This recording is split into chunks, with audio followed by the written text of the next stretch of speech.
الحمد لله رب العالمين والصلاة والسلام على سيد الأنبياء والمرسلين وعلى آله وأصحابه وأهل بيته وذرياته أجمعين والعاقبة للمتقين. قال الله تبارك وتعالى في كلامه المجيد والفرقان الحميد: بسم الله الرحمن الرحيم. وما هذه الحياة الدنيا إلا لهو ولعب وَإِنَّ الدَّارَ الْآخِرَةَ لَهِيَ الْحَيَوَانُ لَوْ كَانُوا يَعْلَمُونَ. صدق اللہ العظیم وصدق رسولہ النبی الکریم. مولایا صلی وسلم دائما ابدا علی حبیبک خیر الخلق کلہم. رب اشرح لی صدری ویسر لی امری واحلل عقدۃ من لسانی یفقہوا قولی. تمام سامعین کرام، ناظرین کرام، ایک مرتبہ محبت سے درود پاک پڑھیے. اللہم صلی علی سیدنا محمد معدن الجود والکرم وآلہ وبارک وسلم. صلاۃ و سلام علیک یا سیدی یا رسول اللہ وعلی آلک واصحابک یا نور اللہ. معزز حاضرین و سامعین کرام، یہ ماہ رمضان المبارک کے آخری اتوار ہے اور الحمدللہ رب العالمین ہر اتوار کو آپ کے سامنے درس قرآن پیش کرنے کی سعادت حاصل کی. اور سورہ عنکبوت کے 7 رکوع تھے جن کی 3 کی تفسیریں میں پہلے رمضان سے پہلے بیان کر چکا تھا، اور 3 کی تفسیریں میں نے رمضان کے 3 اتواروں میں بیان کی. اب چوتھے رکوع کی تفسیر جو آخری رکوع ہے وہ انشاءاللہ تبارک و تعالیٰ اس اتوار میں پیش کرنے کی سعادت حاصل کر رہا ہوں. اور یہاں پر ہماری سورۃ العنکبوت انشاءاللہ تبارک و تعالیٰ مکمل ہو جائے گی، اور اس کے بعد اللہ کا فضل شامل حال رہا تو انشاءاللہ تبارک و تعالیٰ پھر سورۃ الروم جو اس کے بعد ہے اس کی تفسیر بیان کی جائے گی. مگر انشاءاللہ تبارک و تعالیٰ رمضان المبارک کے بعد ہمارا روٹین کے مطابق اجتماع ہوگا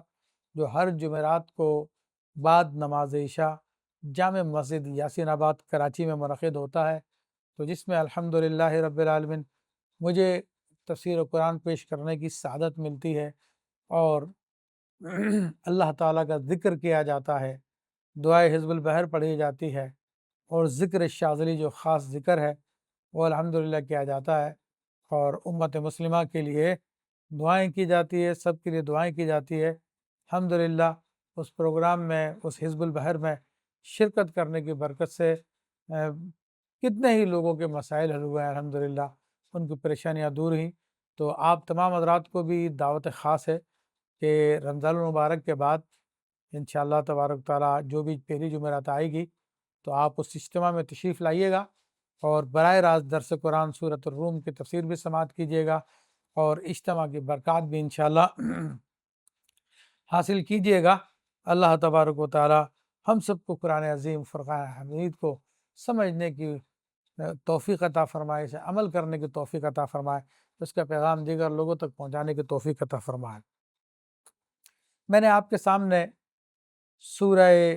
عنکبوت کے 7ویں رکوع سے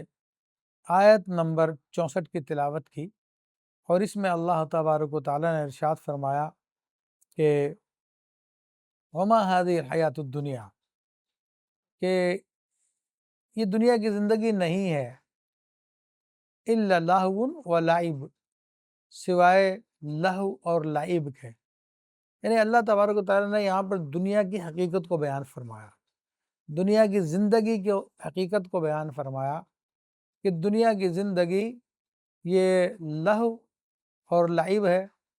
اب یہ 2 لفظ آئے، لہو اور لعب، تو اردو میں تو عام طور پہ ان کا ترجمہ جو ہے کیا جاتا ہے کہ یعنی فضول ہے اور کھیل ہے، لیکن اصطلاحی اعتبار سے لہو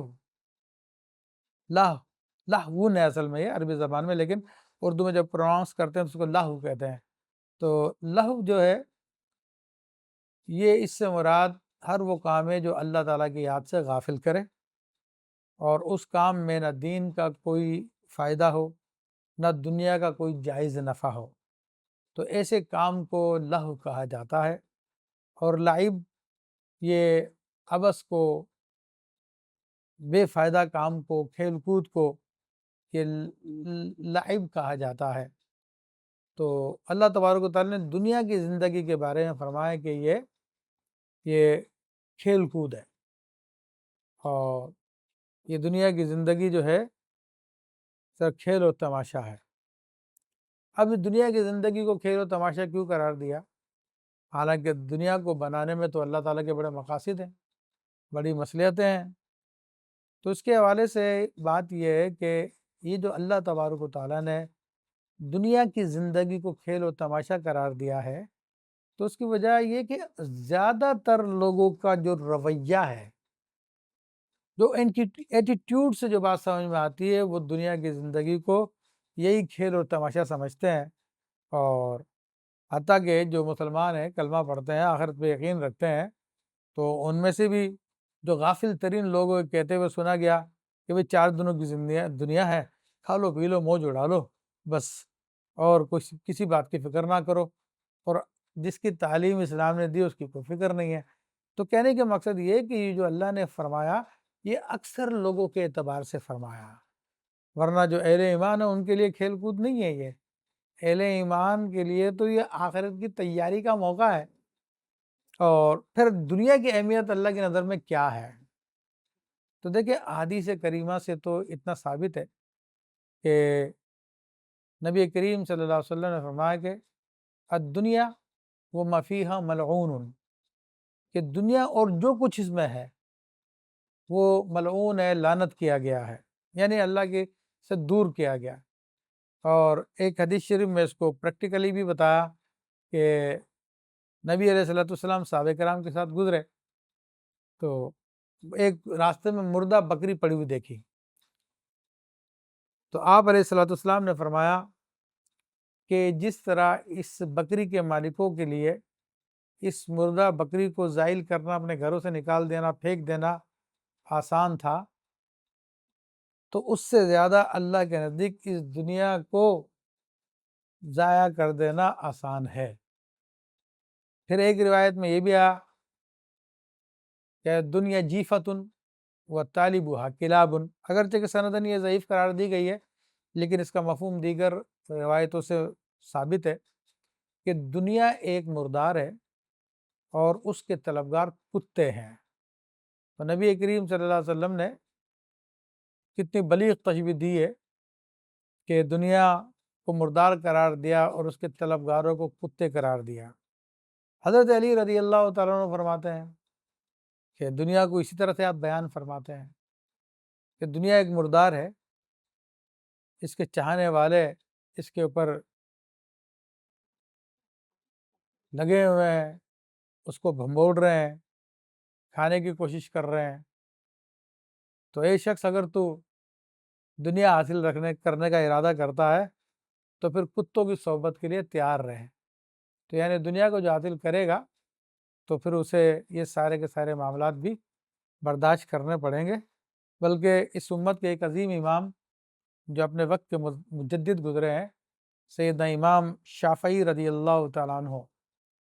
انہوں نے بڑے زبردست نصیحت آموز اشعار بھی کہے ہیں دنیا کی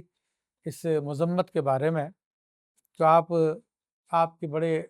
کلام ہے جو یعنی عبرت کے لیے آپ نے کہیں۔ آپ فرماتے ہیں کہ من للدنیا فإنی طعمتها، کہ دنیا کے لیے کون ہے، اور بے شک میں دنیا کا ذائقہ چکھ چکا ہوں۔ وسیق الینا عذبها وعذابها، اور ہمارے پاس دنیا کا مٹھاس بھی لایا گیا اور اس کی کڑواہٹ بھی لائی گئی، یعنی ہم نے دنیا کو اچھی طرح سے دیکھ لیا ہے۔ فرماتے ہیں فما ہی الا جیفۃ مستحیلۃ، تو فرمایا کہ یہ دنیا تو پھر ہم ایک سڑا ہوا مردار ہے۔ علیہا کلاب ہمہن اجتذابها، تو جس پر کتے لگے ہوئے ہیں اور جن کا ارادہ یہی ہے ان کتوں کا کہ اس دنیا کو بھنبوڑ کے کھا لے۔ فرماتے ہیں فَإِن تَجْتَنِبْهَا كُنْتَ سَلِمًا لِأَهْلِهَا، تو اگر تو اس دنیا سے بچے گا تو دنیا داروں کے شر سے محفوظ ہو جائے گا، دنیا داروں کی تکلیفوں سے محفوظ ہو جائے گا۔ فرمایا کہ ان تجتنبھا نازعت کا کلابھا، تو اگر تو دنیا کو لینے کی کوشش کرے گا تو پھر دنیا کے کتے جو ہے تجھ سے مقابلہ کریں گے، تجھ سے لڑائی کریں گے۔ تو یہ امام شافعی رضی اللہ تعالیٰ عنہ کے اشعار تھے جو میں نے آپ کے سامنے بیان کیے۔ تو اللہ تبارک و تعالیٰ کے نبی علیہ الصلوۃ والسلام نے بھی اس کی مذمت بیان فرمائی، اور سیدنا امام الغزالی علیہ رحمۃ الباری نے اپنی کتاب کیمیائی سعادت میں تو ایک روایت میں نقل فرمائی، اور اس میں یہ ہے کہ دنیا قیامت کے دن ایک گڑیا کی صورت میں لائی جائے گی اور اس کی ہری آنکھیں ہوں گی، اور وہ اللہ تبارک و تعالیٰ کی بارگاہ میں عرض کرے گی کہ رب کریم آج تو مجھے موقع دے دے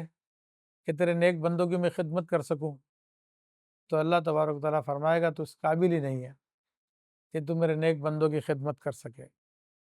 تو آخرت میں بھی مومنوں کو دنیا سے دور رکھا جائے گا اور اللہ کی خصوصی نعمتیں ان لوگوں کے لیے ہوں گی۔ تو آیت طیبہ میں فرمایا کہ نہیں ہے دنیا کی زندگی مگر کھیل اور تماشا، وَإِنَّ الدَّارَ الْآخِرَةَ، پھر اس کے مقابلے میں آخرت کے بارے میں فرمایا کہ بے شک آخرت کا گھر لَهِيَ الْحَيَوَانِ، وہی اصل زندگی ہے۔ تو حیوان جو ہے عربی زبان میں اس کو کہتے ہیں کہ جس میں زندگی پائی جاتی ہے، اور زندگی پائے جانے سے یہاں پہ مراد یہ ہے کہ جو زندہ رہنے والی ہے، جس کو کبھی موت نہیں آئے گی۔ تو یہ جنت ہے جہاں کی نعمتیں کبھی ختم ہونے والی نہیں ہیں،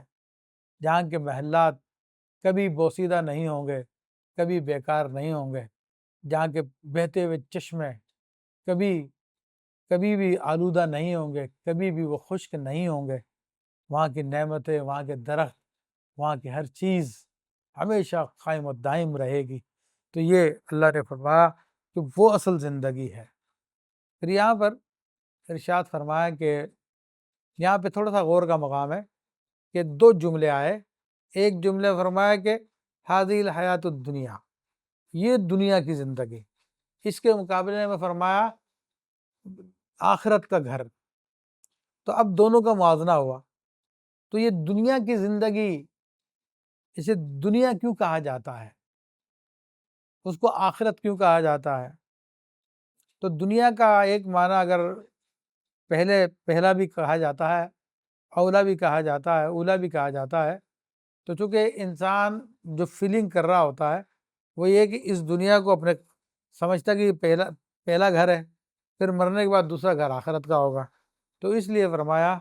کہ یہ دنیا جو ہے یہ پہلا گھر ہے، اور اس کے بعد جو گھر ہوگا یعنی مرنے کے بعد جو زندگی ہے قیامت کے بعد، تو وہ آخرت کا گھر کہا۔ پھر دوسری اس کی توجہ یہ بھی بیان کی گئی ہے کہ دنیا دنا یدنو عربی زبان کا لفظ ہے جس کا معنی قریب ہونا۔ تو اب دنیا جو ہے اس دنا یدنو سے نکلا، تو اس کا مطلب یہ ہے کہ قریب کا گھر، کیونکہ یہ دنیا انسان کے قریب ہے اور اس کی چیزیں سب کچھ اس کو نظر آ رہی ہوتی ہیں، تو اس کو یہ حقیقت سمجھ رہا ہوتا ہے۔ اور جبکہ مرنے کے بعد کا جو عالم ہے اس کو آخرت اس لیے کہا گیا کہ وہ آخر جو ہے دور کے معنوں میں بھی آتا ہے، تو وہ چونکہ دور ہے ابھی، اور مرنے کے بعد قبر کے انٹرمیڈیٹ سے گزرنے کے بعد انسان آخرت تک پہنچے گا، تو چونکہ اس میں کافی ٹائم ہے، تو اس لیے اس کو دور کا گھر قرار دیا گیا۔ اور پھر اس کی ایک تیسری وجہ یہ بھی ہے کہ دنیا جو ہے دنیون سے نکلا ہے، اور دنی جو ہے عربی زبان میں گھٹیا کو کہتے ہیں۔ تو یہاں پر فرمایا کہ یہ گھٹیا جگہ کی زندگی، تو یہ کھیل اور کود ہے، اور آخرت کا گھر یعنی جو باقی رہنے والا گھر ہے، عزت والا گھر ہے، تو وہ اصل زندگی ہے۔ لو کانوا یعلمون، اگر وہ جانتے ہوتے، یعنی اب جو اسلام کا انکار کرتے ہیں مذہب کا انکار کرتے ہیں، ایتھیسٹ ہو چکے ہیں یا اور قسم کے کفر میں پڑ چکے ہیں، تو ان سب سے کہا جا رہا ہے کہ اگر یہ لوگ جانتے کہ دنیا کیا ہے، آخرت کیا ہے، تو ان کو اندازہ ہو جاتا۔ اور ایک موٹی سی مثال دے کے ہم آگے چلتے ہیں کہ جو بھی شخص ہے، بہرحال سیدنا امام الغزالی رحمۃ اللہ علیہ فرماتے ہیں کہ اگر دنیا آخرت کا موازنہ کیا جائے اور یوں کہا جائے کہ دنیا جو ہے سونے کی ہے اور آخرت جو ہے مٹی کی ہے، تو آپ فرماتے ہیں عقل مند انسان پھر بھی آخرت کو ترجیح دے گا، یہ سونے والی دنیا کو چھوڑ دے گا عقل مند آدمی۔ اور جو بیوقوف ہوتے ہیں، ظاہر سی بات ہے، وہ تو دنیا کو ترجیح دے ہی رہے ہیں، اب بھی دے رہے ہیں۔ دنیا حالانکہ مٹی ہے، آخرت سونا ہے، سونے سے بھی اعلیٰ ہے، لیکن اس کے باوجود اس دنیا کی مٹی کو ترجیح دے رہے ہیں، وہ مٹی والی دنیا کو۔ تو امام غزالی رحمۃ اللہ علیہ فرماتے ہیں کہ عقل مند جو ہے آخرت کو ترجیح دیتا اگرچہ وہ مٹی کی ہوتی، کیونکہ آپ فرماتے ہیں دنیا اگرچہ کہ سونے کی ہوتی لیکن پھر بھی ختم ہونے والی ہے، اور انسان کے لیے دنیا کتنی ہوتی، جتنی اس کی عمر ہوتی ہے، 60-70 سال کے لیے دنیا ہوتی ہے، اس کے بعد کہانی ختم۔ جبکہ آخرت کی زندگی ہمیشہ ہمیشہ کے لیے نہ ختم ہونے والی ہے، تو عقل مندی کا تقاضا تو یہ تھا کہ جو نہ ختم ہونے والی ہے اس کو ترجیح دے، نہ کہ اس کو ترجیح دے جو ختم ہونے والی ہے۔ تو فرمائے کہ فَإِذَا رَكِبُوا فِي الْفُلْكِ دَعَوُا اللَّهَ مُخْلِصِينَ لَهُ الدِّينَ، اور جب وہ کشتیوں میں سوار ہوتے ہیں تو بڑا اخلاص کے ساتھ اللہ تبارک و تعالیٰ کو پکارتے ہیں۔ فَلَمَّا نَجَّاهُمْ إِلَى الْبَرِّ، اور جب اللہ تبارک و تعالیٰ انہیں نجات دے کر خشکی تک پہنچا دیتا ہے، اِذَا هُمْ يُشْرِكُونَ، تو اب یہ لوگ شرک کرنے لگ جاتے ہیں۔ تو اللہ تعالیٰ نے کفار کا ایک طرز عمل بتایا ہے، تو کفار کا طرز عمل تو ہے، مگر جو آج کل دنیا دار مسلمان ہیں ان کو بھی اس بات پر غور کرنا چاہیے، بلکہ ہم سب کو غور کرنا چاہیے کہ کیا ہمارا طرز عمل اس جیسا تو نہیں ہے۔ یہ اللہ تعالیٰ نے ایک مثال دی کفار کی۔ کفار جب سمندروں کا سفر کرتے ہیں کشتیوں کے ذریعے، اور کبھی ان کی کشتی طوفانوں میں پھنس جاتی تھی اور وہ زندگی سے مایوس ہو جاتے تھے، تو پھر اس وقت اللہ تبارک و تعالیٰ کو پکارتے تھے سچے دل کے۔ اس وقت وہ اپنے بتوں کو بھول جایا کرتے تھے، اپنے جھوٹے خداؤں کو بھول جایا کرتے تھے۔ چلو مجھے اس بات پہ یاد آئی ایک بڑی پریکٹیکل مثال جو مجھے ہمارے دوست چودھری شاہد صاحب انگلینڈ میں ہوتے ہیں، وہ پہلے یونان میں جہازوں میں کام کرتے تھے، تو دنیا کا ایک بڑا جہاز تھا جس میں وہ کام کرتے تھے، اور ایک مرتبہ وہ جہاز سمندر میں تھا، تو شاید یہ ایک یا دو مسلمان تھے اس میں، باقی سب کے سب کرسچنز تھے، دیگر مذاہب کے لوگ تھے۔ تو جہاز طوفانوں میں پھنس گیا اور طوفان اس کو نہ جانے کس طرف لے کے آ گیا،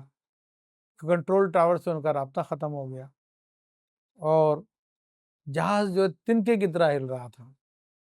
جہاز پر جو تیل کے بڑے بڑے بیرل رکھے ہوئے تھے وہ بالکل جہاز ادھر جائے تو ادھر لڑکتے تھے، ادھر جائے تو ادھر لڑکتے تھے۔ تو چودھری شاہ صاحب کہتے ہیں کہ میرے نے زندگی میں پہلی دفعہ یہ منظر دیکھا تھا، تو میں تو انجوائے کرنے کے لیے اوپر عرشے پہ چلا گیا دیکھنے کے لیے کیا ہو رہا کیا نہیں ہو رہا، لیکن جو سینئر لوگ تھے وہ بڑے پریشان تھے۔ کہ ہمیں کافی ٹائم گزر گیا اور ہم اس طوفان میں پھنسے رہے، تو جہاز کا کپتان آیا، کہنے کہ بھائی تم لوگ جو اب دعا کرو، اپنے اللہ سے دعا کرو کہ ہمارا خدا تو سو گیا ابھی، لیکن تمہارا خدا ایسی مشکل میں سن لیتا ہے، تو تم دعا کرو اپنے خدا سے۔ تو پھر بہرحال کہنے لگا کہ ہم نے دعا وغیرہ کی اللہ کے فضل سے، تو جہاز اس مشکل سے نکل کے آ گیا۔ تو اب یہ پریکٹیکلی مثال میں آپ کو میں نے بتائی ہے کہ جب یہ کفار کشتیوں میں سوار ہوتے ہیں اور پھنس جاتے ہیں تو بڑے اخلاص کے ساتھ اللہ سے دعا کرتے ہیں اللہ بچا لے، ہم سارے بتوں کو چھوڑتے ہیں، جو ہم نے 3 خدا بنائے ان کو چھوڑتے ہیں، تو ایک واحد ہے، جو 2 خدا بنائے ہوئے نہیں غلط ہے، وہ ایک واحد ہے، تو ایک ہی خدا ہے، سارے کفار جو ہے اس عقیدے پہ آ جاتے ہیں۔ مگر اللہ فرماتا ہے کہ جب اللہ تبارک و تعالیٰ ان کو نجات دے کر خشکی تک پہنچا دیتا ہے تو پھر دوبارہ وہ شرک کرنے لگ جاتے ہیں، پھر انہیں غلط باتوں میں پڑ جاتے ہیں، معاذ اللہ ثم معاذ اللہ۔ تو یہ ایک حقیقت ہے۔ تو اللہ تعالیٰ فرما رہا ہے کہ لِيَكْفُرُوا بِمَا آتَيْنَاهُمْ وَلِيَتَمَتَّعُوا،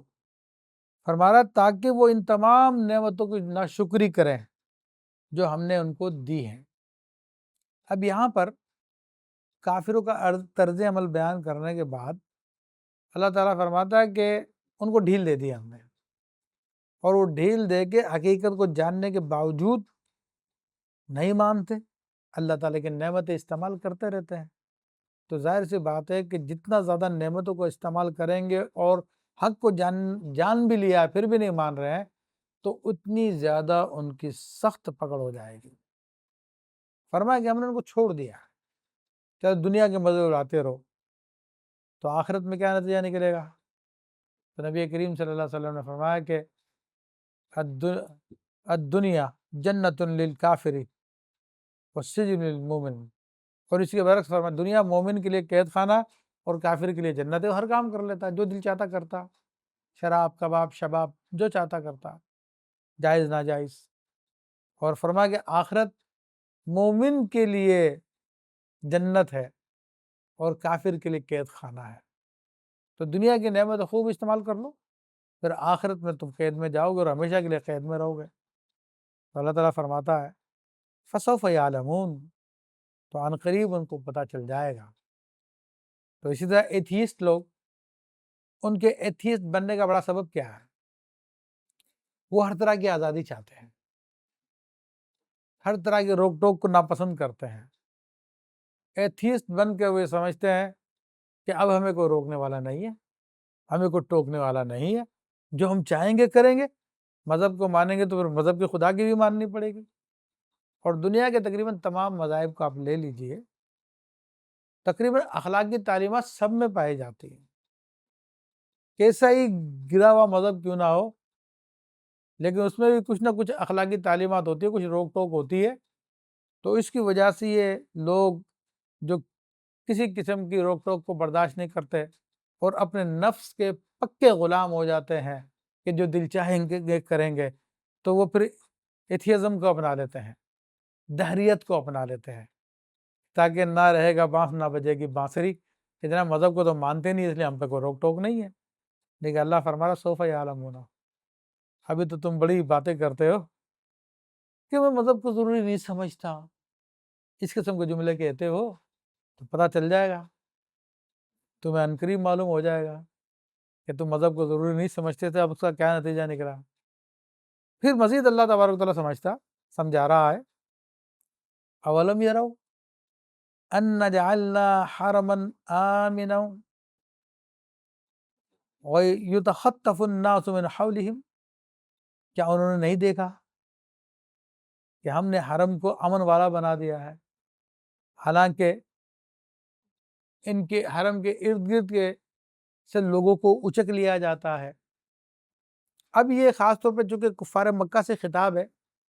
تو ان کے لیے ان کی مثال بیان کی ہے، اور ہمارے یہاں کے جو کافر ایتھیسٹ ہیں اور دیگر لوگ ہیں وہ خود اپنے حالات پہ غور کریں تو ان کو بہت ساری مثالیں سمجھ میں آ جائے گی اس طرح کی۔ تو فرمایا کہ یہ کفار مکہ نہیں دیکھ رہے کہ ہم نے مکہ معظمہ کو حرم بنا دیا، امن والا بنا دیا، اس مکہ معظمہ کے علاقے کے اندر نہ کوئی ڈاکہ پڑتا ہے، نہ کوئی چوری ہوتی ہے، نہ کوئی قتل کیا جاتا ہے، نہ کسی کو تکلیف دیتا براہ راست۔ جبکہ ارد گرد کے جو علاقے تھے تو وہاں پہ لوگ ڈاکو آتے تھے، انسانوں کو اغوا کر لیا کرتے تھے، قتل کر دیا کرتے تھے، اغوا کر کے ان کو غلام بنا کے دیگر علاقوں میں بیچ دیا کرتے تھے، لوگ سکون کی زندگی نہیں گزارتے تھے، بہت برے حالات تھے۔ لیکن اللہ نے فرمایا حرم کو دیکھو، حرم کے ذریعے ہم نے تم کو کیا کیا نہ دیا۔ تو اللہ کی اس نعمت کو دیکھنے کے باوجود پھر تم نہیں مانتے۔ افبالباطل یؤمنون وبنعمت اللہ یکفرون، کیا ان چیزوں کو دیکھنے کے باوجود بھی کیا وہ باطل کو مانتے ہیں اور اللہ تعالیٰ کی نعمتوں کا انکار کرتے ہیں؟ یہ کتنی عظیم نعمت تھی اللہ تبارک و تعالیٰ کی کہ اللہ تبارک و تعالیٰ نے ان کو امن دے دیا تھا. تو اب چونکہ اہل مکہ کو امن ملا ہوا تھا، اور آج کل کے ایتھیسٹ لوگوں سے میں کہتا ہوں کہ تمہیں اللہ تبارک و تعالیٰ نے زندگی دی ہوئی ہے، یہ اللہ تعالیٰ کی بڑی نعمت ہے، اور یہ کہنا کہ جناب سب کچھ خود بخود ہو گیا ہے، یہ تو ایسا بیوقوفی والی بات ہے جس کو ایک بچہ بھی تسلیم کرنے کے لیے تیار نہیں ہوگا. کہ دنیا کے اندر یہ قاعدہ ہے کہ ہر چیز کا کوئی نہ کوئی سبب ہوتا ہے، تو اس کائنات کا سبب اللہ تبارک و تعالیٰ ہے. اور خود اپنے جسموں میں دیکھیں، اپنے اوپر غور کریں وہ، تو ان کو اللہ تبارک و تعالیٰ کی نشانیاں نظر آ جائیں گی. پورا سسٹم ایک انسان کا نہیں، تمام انسانوں کا چل رہا ہے، تمام مخلوقات کا چل رہا ہے. انسان اپنے جسم پہ غور کرے، غذا کھاتا ہے تو غذا جاتی ہے تو جگر اس غذا سے خون بناتا ہے، تلچھٹ کو مثانے کی طرف پھینک دیتا ہے،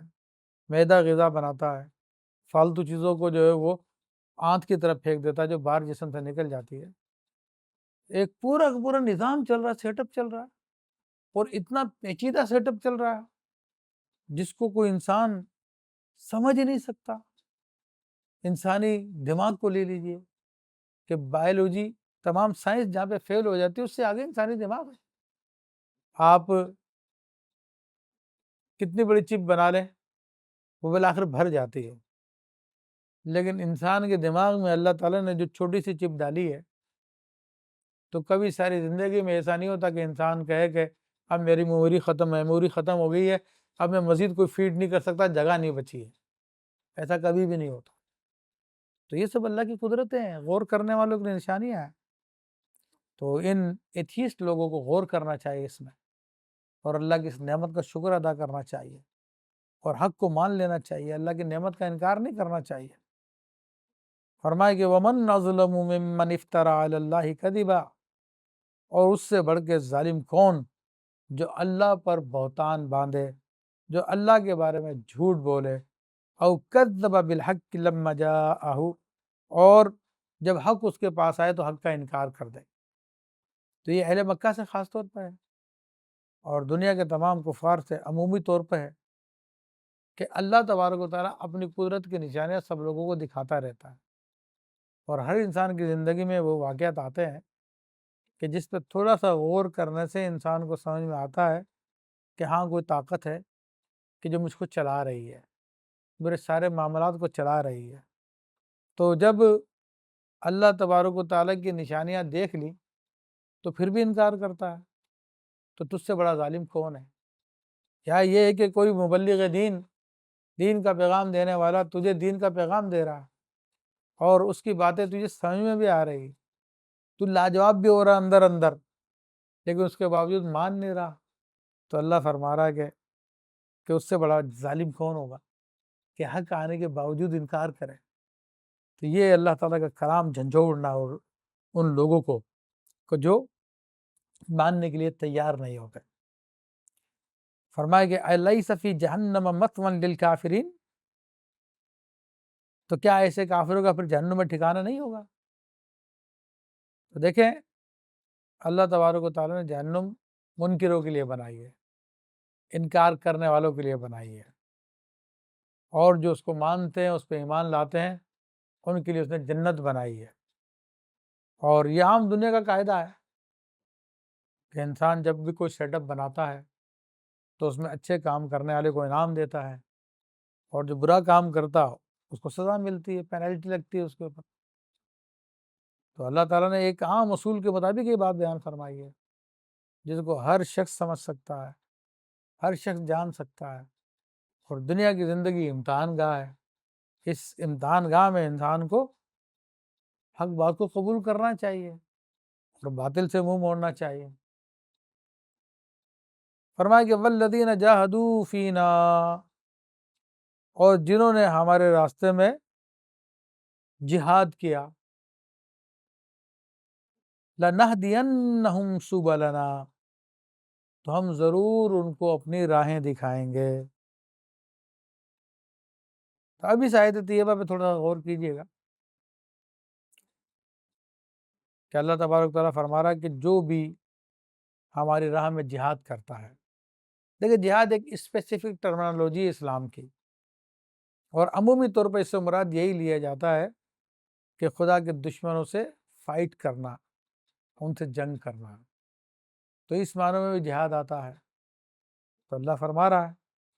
کہ جو بھی ہمارے راہ میں جہاد کرتے ہیں تو ہم ان کو اپنے راستے دکھاتے ہیں،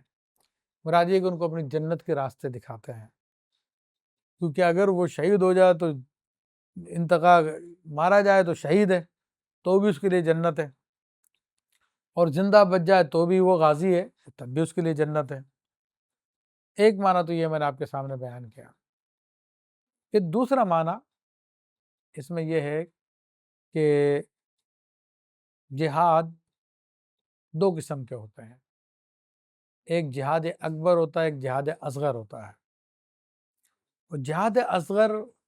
تو میدان جنگ میں خدا کے دشمنوں سے لڑنا ہے، اور جہاد اکبر یعنی بڑا جہاد کیا ہے، وہ اپنے نفس سے لڑنا ہے۔ اور نبی کریم صلی اللہ علیہ وسلم کی حدیث مبارکہ ہے اعدی عدوک الذی بین جنبیک، کہ اپنے اس دشمن سے عداوت کر جو تیرے دونوں پہلوؤں کے بیچ میں، یعنی نفس، اس سے تو مقابلہ کر، اس سے دشمنی کر لے۔ اور ایک روایت میں آتا کہ اگرچہ کہ سندن ضعیف ہے وہ، لیکن دیگر روایتوں سے اس کی تائید ہوتی ہے کہ ایک مرتبہ صحابہ کرام جہاد سے لوٹے تو آپ نے فرمایا کہ رجعنا من الجہاد الاصغر الی الجہاد الاکبر، کہ اب ہم چھوٹے جہاد سے بڑے جہاد کی طرف آ گئے ہیں، یعنی اب جو روٹین کی زندگی گزارنا ہے اور اس میں اپنے نفس سے مقابلہ کرنا، شیطان سے مقابلہ کرنا، دنیا سے مقابلہ کرنا، اس کو بڑا جہاد فرمایا گیا۔ بڑا جہاد فرمانے کی وجہ کیا ہے؟ اس کی وجہ یہ ہے کہ دشمن سے جو جہاد کیا جاتا ہے، باوجود یہ کہ مشکل ہے لیکن اس میں آر یا پار ہے، اور تھوڑی دیر کے لیے ہوتا ہے، پھر انسان جو اس سے فارغ ہو جاتا ہے۔ لیکن نفس کا جہاد، شیطان کا جہاد، شیطان سے جہاد، دنیا سے جہاد پوری زندگی چلتا رہتا ہے، اور ہر لمحے چلتا رہتا ہے، اور ہر سانس میں چلتا رہتا ہے۔ حق و باطل کی جنگ ہر وقت جاری رہتی ہے۔ انسان جب کچھ بھی نہیں کر رہا تھا پھر بھی دماغ میں خیالات آ رہے ہوتے ہیں، اور اس میں بھی انسان کو پھر برے خیالات کو چھوڑ کے اچھے خیالات کو لینا پڑتا ہے، وہ بھی ایک جہاد ہے جو آپ کے دماغ کے ذریعے ہو رہا۔ تو یہ چونکہ ہر وقت جاری رہتا ہے، اس میں انسان ایک دفعہ نہیں اپنے آپ کو بار بار مارتا ہے۔ جہاں کوئی خواہش ہوئی اور وہاں پہ پتہ چلا شریعت کا حکم تو یہ ہے، تو اپنی خواہش کو قتل کر دیتا ہے۔ جہاں پہ کچھ کرنے کا ارادہ ہوا تو پتہ چلا کہ شریعت تو اس سے منع کرتی ہے، اپنے ارادے کو ختم کر دیتا ہے۔ ہر لمحے انسان کا یہ جہاد چلتا رہتا ہے، تو اس لیے اس کو جہاد اکبر فرمایا گیا۔ تو اب یہ مطلب بھی نکل گیا کہ جو ہماری راہ میں جہاد کرتے ہیں یعنی کوشش کرتے ہیں، تو ہم انہیں اپنی راہیں دکھا دیتے ہیں، یعنی آخرت کی کامیابی کی راہیں دکھا دیتے ہیں۔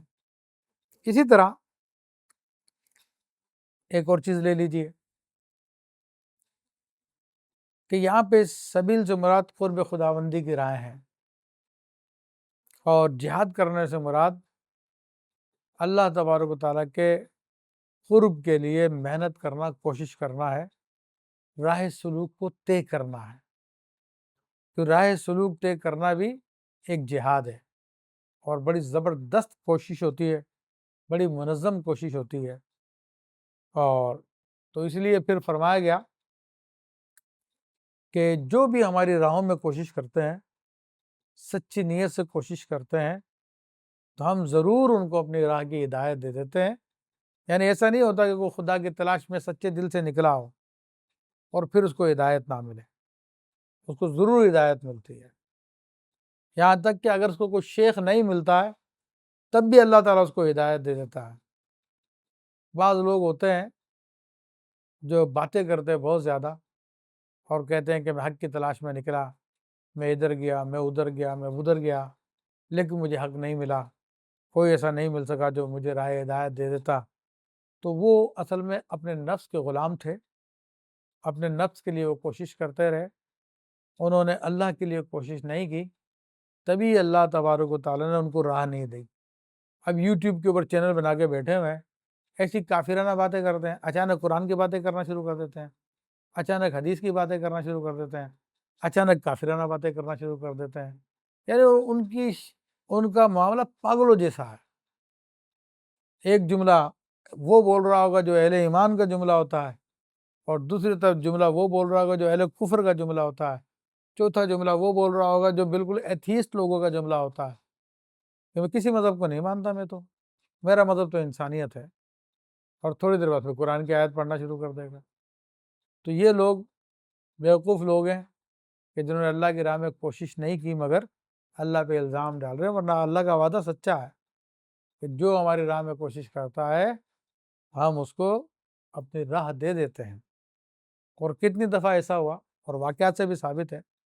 کہ اگر انسان غیر مسلم بھی ہوتا ہے، وہ کسی اور مذہب میں بھی ہوتا ہے، لیکن وہ اپنے ارادے میں سچا ہوتا ہے، تو اللہ تبارک و تعالیٰ اس کو پھر بھی راہ دے دیتا ہے۔ حضرت سیدنا سلمان فارسی رضی اللہ تعالیٰ عنہ اپنے باپ کی بادشاہت کو چھوڑ کے نکلے تھے، اور سچے مذہب کی تلاش میں انہوں نے 100 سے زیادہ سال تو گزار دیے، بلکہ جس وقت آپ مسلمان ہوئے تھے تو اس وقت آپ کی عمر 150 سال تھی، اور کتنی جگہوں سے آپ ہوتے ہوتے عیسائیوں کے پاس، دیگر لوگوں کے پاس سے ہوتے ہوتے بالآخر سرکار دو عالم صلی اللہ علیہ وسلم کی بارگاہ میں پہنچ جاتے ہیں۔ تو ان کا ارادہ سچا تھا، اپنے بچپن سے نکلے تھے وہ، ان کے دماغ میں کوئی بات آ گئی تھی، ابھی ٹائم نہیں ہو پورا واقعہ سنانے کا، لیکن اللہ تبارک و تعالیٰ نے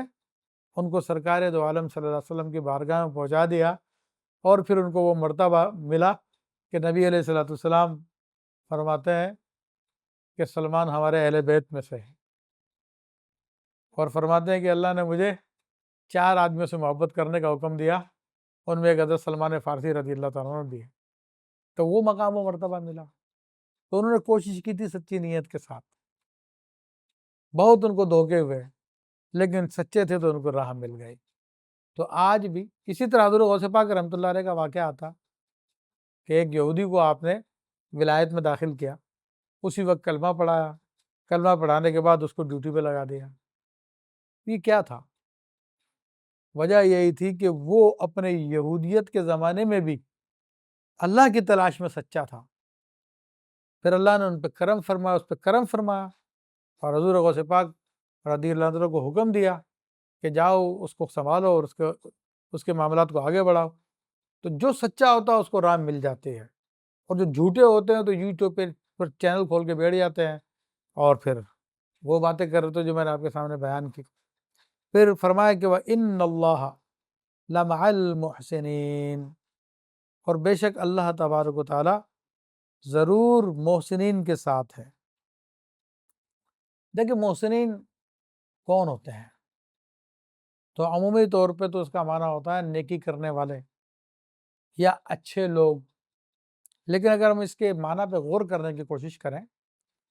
تو محسن جو ہے یہ اس میں فاعل ہے احسن یحسن سے، تو اس میں فاعل احسن یحسن سے، اور احسن کا مطلب ہے اچھا کرنا، یعنی اچھے کرنے والے، یعنی نیکی کرنے والے، یہ اچھا کروانے والے۔ تو اب اللہ تبارک و تعالیٰ نے یہاں پہ تو عمومی طور پہ بیان فرما دیا کہ بے شک اللہ تبارک و تعالیٰ ضرور نیکی کرنے والوں کے ساتھ ہے، اگرچہ وہ تنہا ہوتے ہیں،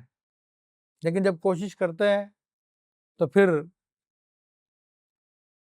وہ کہا شاعر نے، میں تو جانب منزل چلا تھا اکیلا، مگر لوگ ملتے گئے اور قافلہ بنتا گیا۔ تو اللہ تبارک و تعالیٰ اس کے ساتھ ہوتا ہے، اس کی مدد فرماتا ہے، اس کو کامیابی بھی عطا فرماتا ہے۔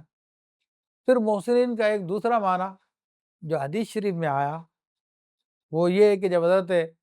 جبریل امین علیہ السلام نے انسانی شکل میں آ کے نبی علیہ السلام سے متعدد سوالات کیے، اور ایک سوال میں انہوں نے پوچھا ما هو الاحسان یا رسول اللہ صلی اللہ علیہ وسلم، یعنی اسی محسن کا جو مصدر ہے باب افعال پر احسان، تو فرمایا کہ کیا ہے یا رسول اللہ، احسان کیا چیز ہے؟ تو آپ علیہ السلام نے فرمایا کہ ان تعبد اللہ کأنک تراہ فإن لم تکن تراہ فإنہ یراک، کہ تو اللہ کی عبادت ایسے کر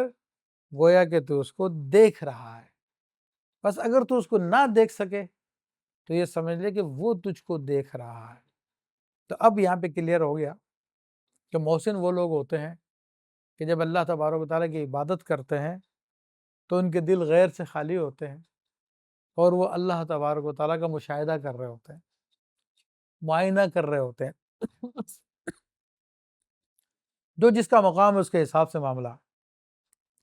بعض ترقی کر کے مشاہدے تک پہنچتے ہیں، بعض اس سے زیادہ ترقی کر کے معائنے تک پہنچتے ہیں، بعض اس سے زیادہ آگے بڑھ کے مغائبہ تک پہنچ جاتے ہیں۔ تو بہرحال تو یہ خاص اولیاء کرام کے لیے ہوتی ہے، اور بعض وہ ہوتے جو اس درجے تک تو نہیں پہنچتے لیکن ان کا تصور یہ قائم ہوتا کہ اللہ ہم کو دیکھ رہا ہے، تو یہ پھر مراقبے کی صورت ہے، اور اس مقام پہ جو فائز ہوتا ہے وہ مراقب ہوتا ہے، اور یہ بھی بہت اعلیٰ مقام ہے۔